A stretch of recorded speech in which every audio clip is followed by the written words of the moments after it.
Hi, your teenager is here again, and I know you have been waiting for this particular topic because of the response this topic received on Facebook. There were a whole lot of comments, and it seemed to have struck a chord with many of you. So let's go and try and discuss a little more. I'm sorry, this is a little one way, but let's see what I have put together on self esteem.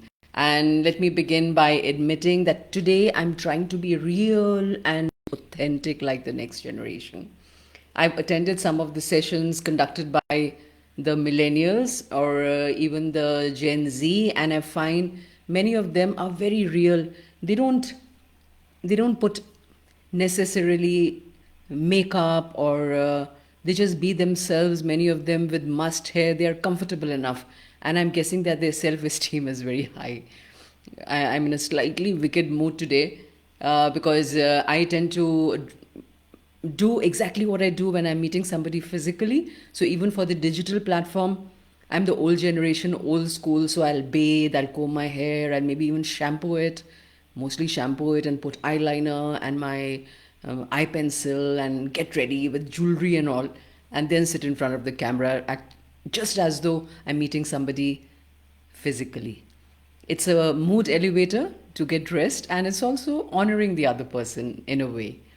But I said, let's try and be authentic, try and be real like these young people are. And maybe they are able to be that, be themselves because they love themselves so much.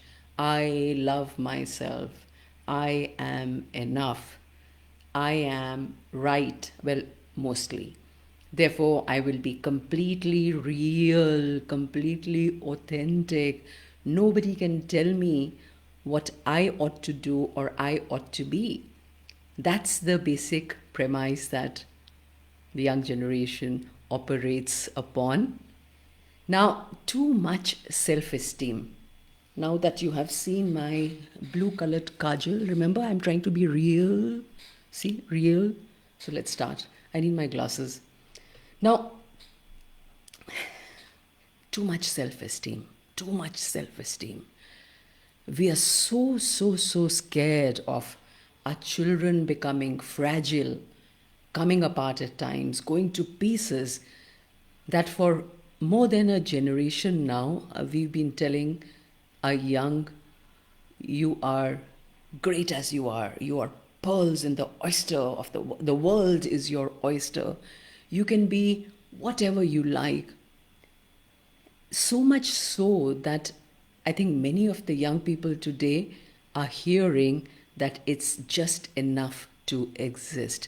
I'm not generalizing here, please, with folded hands, let me straight away spell a disclaimer. I am not generalizing. This is not for everybody. India is a very young country. India is a very hungry country. We have plenty and plenty and plenty of young people who are just dying to get ahead. They are entrepreneurs, they are moving the economy, they're creating startups. Yes, there are. But there's an equally sizable number, primarily the urban educated, which is also saying, I don't want to do this. I'm just bored. That's the reason. I've done this, but now I'm bored. Now I'd like to try something else. That is boring again. Now I'd like to quit this and try something else. That is how it's going. And one is also looking at the world. One is also looking at countries like the United States, where the rate of young entrepreneurs or entrepreneurship has gone down, where it's not uncommon for young people to just give up working. They're not looking to follow the drudgery or do the 9 to 5 jobs that their parents have done. They're many of them not even too concerned about creating wealth. They just want to be, because you see, we have told them that you are enough. Now, this is more true of the generation that was, I'm trying to also look at the comments, generation that was born between 1982 to 2002. Now, there's been this eager adulation from adults, from teachers, from parents. And what happens? They say, look, I could be the president of the United States of America if I liked. But nah, no, that's not my cup of tea. That's boring. So if you do not agree with me, just take a look around you. I had somebody a little younger to me, not my generation, recently. He said, the young are really delusional today. There is a there really is a sense that they have a very special talent to offer to the world, and somehow by osmosis, the world ought to just recognize this talent. In fact, not just recognize, I think some young believe that the talent is visible to the world. It's pouring out of their ears, pouring out of all the orifices, and they expect to be just applauded for that. And when that is not happening, many of them are retreating, withdrawing. They might withdraw into their rooms, they might withdraw into the digital world, they might withdraw into a very closed group of peers who are only echoing that, well, delusional self belief. And there is an impression that the earlier generation, or my generation, was just doing this heavy lifting day after day after day, and something completely not necessary, something that the young don't want to do. So many young people live under this delusion that they can work for a few years, quickly accumulate a lot of money, and then take off into the Himalayas. Some of them are doing it, absolutely. Like I said in the beginning, constant disclaimer, this is not a generalization, but many of them are struggling under this, I think, misplaced self-belief, let's call it. Now, there's also this belief with many young people today that they can do no wrong, that they know it all. And the basis for this belief is how the entire parenting framework has changed in the last one generation. For my generation, our attachment with the parents was the primary attachment. It always was superior, more important, just more significant than our attachment with our friends. And that has changed dramatically. There's been a transformation in that parenting space, like I said. So today, a lot of young people, by the time they hit their teens, early teens, even before that, their attachment, their frames of references are quickly shifting to their peers, not to the parents. The attachment is not with the parents, and the value system, the scale of value that they grow up with is coming from their peers.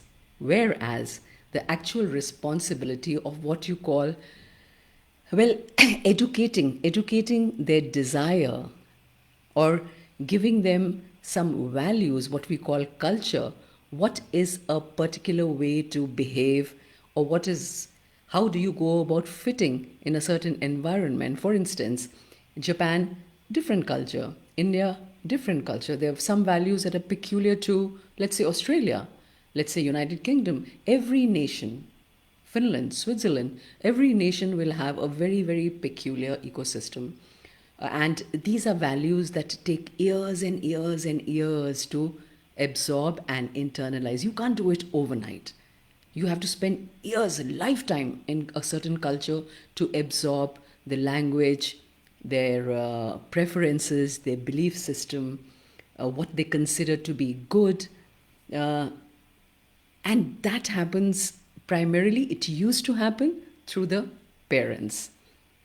That was the role that the parents played once, and that's not happening anymore. Parents have stepped back, and that authority, and by authority I do not mean the disciplinarian authority, I don't mean the danda, but I mean that that primary attachment. Remember, I said that attachment that educates the desire that has moved from the parents to the peers. So for a lot of young people, the opinion of their parents does not matter as much anymore. It's the opinion of the peers that they value. They want to look good. They want to be respected. They want to be valued by their peers far more than the family.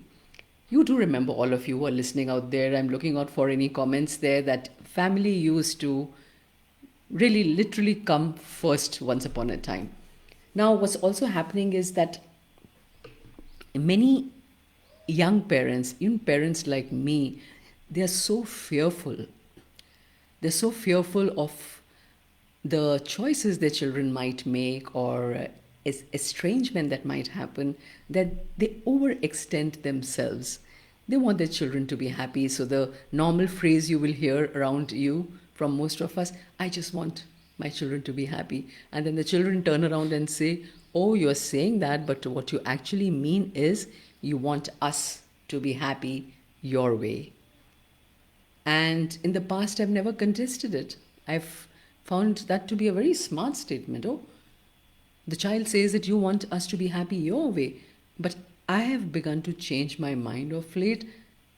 I think the thing to say here is yes, my way, because my way is the better way. It is the time tested way. My way is also the way to learn certain ways of being that is going to hold you in good stead in the future, because resilience is something that will come only through the parents, where the parents are not afraid to be unpopular with their children, or they are not afraid of the social pressure to be the child's friend and actually play their role, which is to guide the children. Teach them those normative values, because remember, schools have stepped back from there. Schools have just begun to focus so much on the academics, the numeracy, the literacy. They're not talking about, not as much, they're not talking about values anymore. And once upon a time, when we were growing up, the values used to be taught to us. It was a common responsibility. So it would be taught by the family, by the community, by the mandir, by the church, by the gurdwara, by the grandparents. There were so many of these family events where you would pick up these values. The parents would say, finish your vegetables, or eat the green vegetables, or you should clear up your mess, or fold your sheet and make your bed. And they would do that. Many of us are not doing that anymore today, because we tell the children, why should you be wasting time on doing this? I think it's better spent on studying. And that's one place where we need to do what our parents were doing. So we are overextending ourselves, and every day we are constantly trying to provide the children affirmation. It's and that affirmation comes in ways, well, to give an example, many a times in families today, the children decide what would they like to eat, where would they like to go, what sometimes buying decisions are also coming from children. They are recommending what particular brand, what particular make to of consumer goods to purchase. Now, it sounds a bit harsh, I know, but let's remember, or let's just let's talk about certain things that we are seeing around us. We find that boredom is something that children cannot tolerate. Many young people, it's anathema to them. They cannot tolerate it. And if you begin to criticize, it's received as a personal attack. Criticism, God help you. No, no, no, no, no. No criticism, please. Perseverance. If you're persevering, it's almost sometimes viewed as a compromise by some young people. Oh, you're compromising because you're continuing to do this even though it's so extremely boring, or you're continuing to do this because even though it's not an experience for many of them, uh, what they value is the experience. So, I recently met a young manager who was sharing a story about a company employee. She joined this company from another bigger one, and when she asked about the cab arrangements, and she was told that yes, there is an indica, and she came the first day. That was the first day at work. She was very upset. She said there were four people in that indica, and in my earlier company, I used to be traveling in a Qualis or an Innova, and she just didn't enjoy the experience. So every moment has to have a spark. There has to be golden dust all around you. That is the, shall we say, height of, well, self-esteem, that this is how I deserve to be, this is how I deserve to live. And this is restlessness all the time. I do believe that, well, many of them, again, not generalizing, many of them are products of overzealous parenting, fearful nurturing. And you can tell from the acronyms. Let's say, what are the acronyms? YOLO, or you only live once. These are not the latest ones, but they have been around. There is FOMO, or the fear of missing out. And what are the words that are not considered very cool? Well, words like industry or struggle or fruits of labor. These words used to be in fashion when we were growing up. Then patience, patience. Patience has been replaced by words like ikigai, every sparkling moment, celebrate yourself, and self love. Even bouncing, even bouncing may not be backward. No, you don't bounce backward anymore. Even bouncing has to be forward. I see a comment, Pragati is saying restlessness or entitlement, both. There is restlessness because there's a lot of information overload, there is distraction, and there's this desire to be hatke. Nobody is happy being ordinary anymore. You have to be extraordinary. For instance, I'm doing this FB live. Something about me has to be completely different. Bilkul hatke. My signature, my brand, my very unique selling proposition. There is such a deadly, such a forceful, such a deep-seated desire to be different from, to stand out. I don't remember this phrase or this, this term, you standing out, when we were growing up.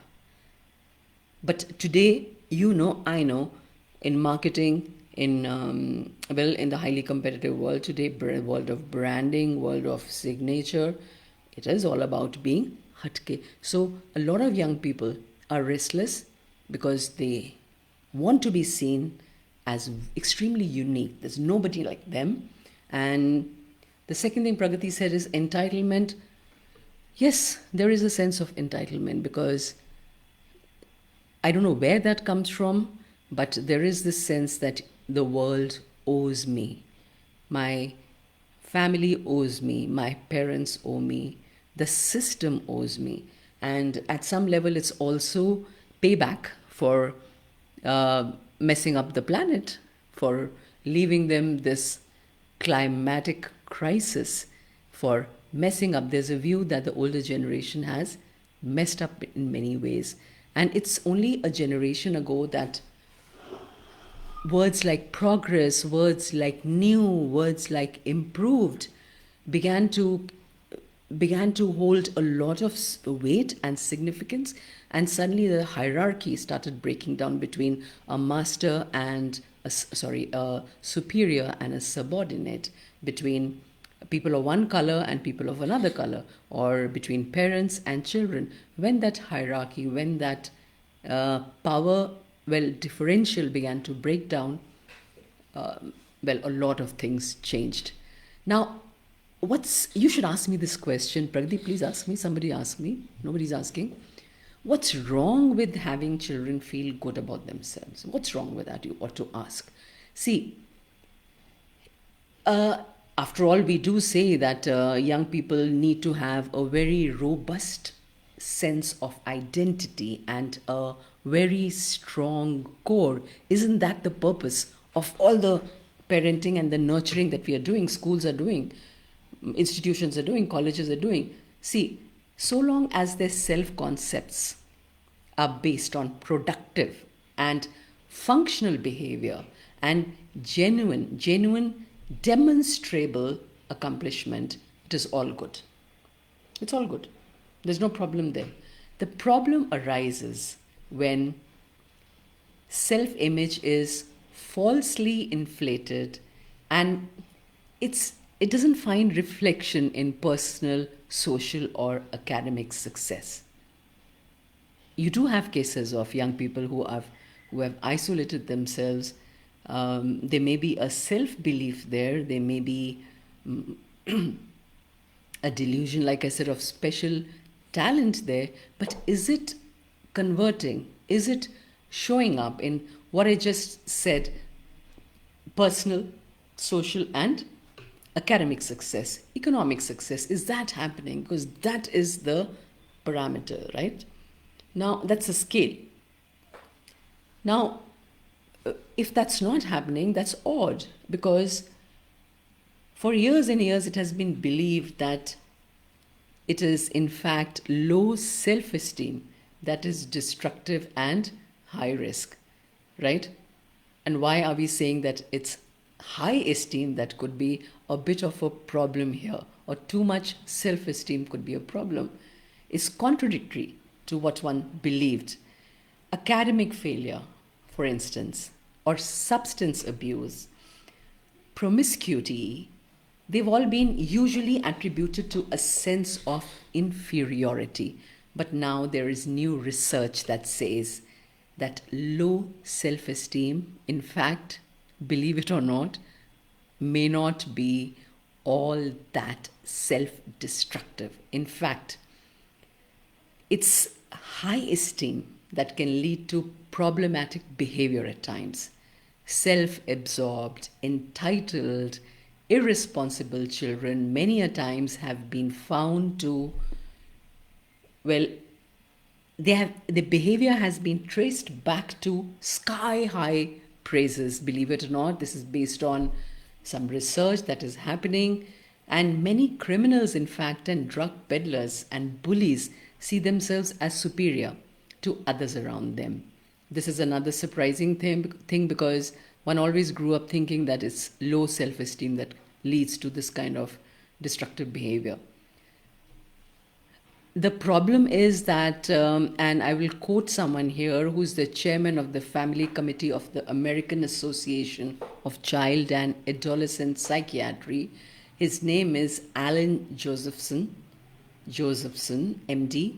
He says, the common sense understanding of self esteem has been obscured by its over application. He says, and this is to quote him, self esteem certainly is important, but we've developed this misguided notion that parents should continually reward and praise their children. That doesn't work either. And according to him, children are more likely to act selfishly if they are either undervalued or overvalued. So, those who depend on outside praise to feel good about themselves, they will struggle later in life when teachers, employers, and friends, they don't shower them with compliments. So, what would you say to this? Would you say that good parenting, good teaching has gone bad? How do you strike a balance between tough love and enabling bad behavior? And well, the question I would ask is, what does the middle ground then look like? Perhaps the problem here, and you would agree with me, is not high self esteem, but false self esteem. There is a greater integrity in praising only the accomplishments and behaviors of a young person that are actually noteworthy. So, the recommendation by experts is that praise be directed at the effort and not just the end result. Keep it real, in other words. And in fact, just think about it. Every time that you received a pep talk, or your family, your partner, somebody said, "Come on, you're really good. Go out, Pragati. Go and do it. You're capable of it, and just go and do a kick-ass presentation, and you just nail it." What actually goes on in your mind and heart when somebody is talking to you like this, when somebody is giving you a Josh talk? What happens is there is a there is a nervousness. There is a nervousness. It doesn't actually make you feel good. In fact, it makes you feel, it adds to your, well, anxiety. And despite what coaches tell us, I believe everybody today is telling you to love yourself, love yourself. I believe that we don't really have to love ourselves, despite what everybody says, because too much of self love, too much of this self affirmation, I believe, it keeps us from adopting practical coping strategies. And that is what is needed to succeed in real life. They are practical coping strategies that you should be able to adopt, and you don't do it because of all this talk of, "I'm this way, this is how I am, this is who I am, I'm right." Now, some strategies to protect one's self esteem may include, let's say, in some cases, you do that because you have this high self esteem and you don't want to be viewed as having failed, or as having bungled somewhere. You might resort to lying just to protect your self esteem. You might hide your mistake. You might make excuses. You might, in some cases, you'll find some young people blaming others, or you might be angry at criticism, or you might just avoid challenges altogether. "I don't want to participate in that. I don't want to go there. That's not my cup of tea." And all this you're doing to protect that self esteem, that inflated self esteem of yours, which is not based on noteworthy real accomplishments. So you'll find young people with low self esteem sometimes just dismissing or discounting their victories too.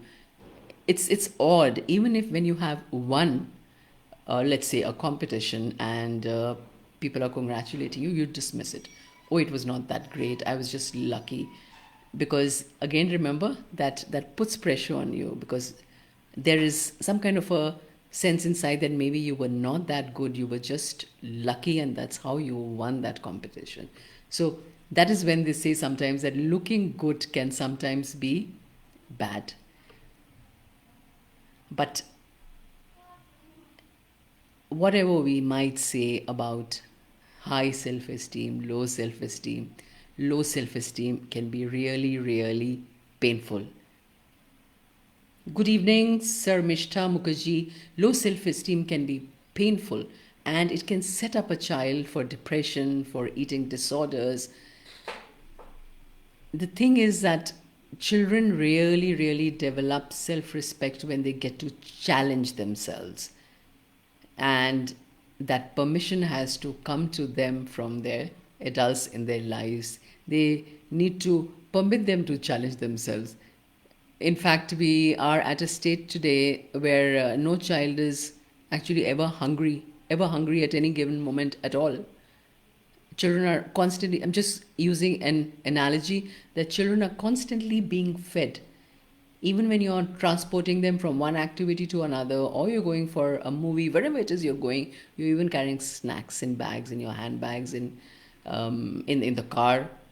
So we're not really permitting them to challenge themselves. So rather than rescue them, which all of us do, I've done it too, rather than rescue them from the going that's getting tough, what we could do is strengthen them to keep trying and let them figure it out themselves. It's crucial that they understand that everyone has pluses and minuses and that it is quite normal. So be matter of fact about mistakes. That is something we could do. And don't overthink what went wrong, what could have been done better. And then that gives them the space to stand up again and try, because there are going to be those occasional falls that life will bring. And they say that I see this very often, that the mightiest adults are those with whom the young can be at their worst, and they definitely will benefit from knowing that no matter what, they are cherished. And what we can help them acquire are social connections and ability to empathize. These are the things that are sure to boost their self-esteem. So, in short, realistic expectations, healthy respect for the young person's unique talents. These are some other ways to help them create a healthy sense of identity. So, the thing is to go beyond self-focus. Currently, what's happening is there's too much of self. It's intense self-focus happening with a lot of young people. And perhaps they could be encouraged to let go of that question, am I good enough? So if we can work out and help the children not to judge themselves so that they can be in that moment to listen and grow, that would be a great service to them. So let's try and do away with this bug of exclusivity so that the young are content, satisfied, and satiated just being ordinary, restful and rested, rather than being extraordinary. And this is not to say that the self-esteem movement has been a complete waste, but what it ought to be is a byproduct of a wholesome relationship with a child and not the goal. So self-esteem cannot be a goal. It'll have to be a byproduct of the relationship, a byproduct of real accomplishments, a byproduct of actions and activities. With that, I leave you, and I'll be seeing you again in my next episode of The Teenager Seeks. I hope you were able to seek some understanding, some perspective. I look forward to you sharing certain problems that you are experiencing or certain unique situations that you have experienced in your interaction with your young. Wishing you all the best. This is the Teenager signing off. Thank you, Pragati. Thank you, Sir Mishta, for joining. Bye-bye. See you next.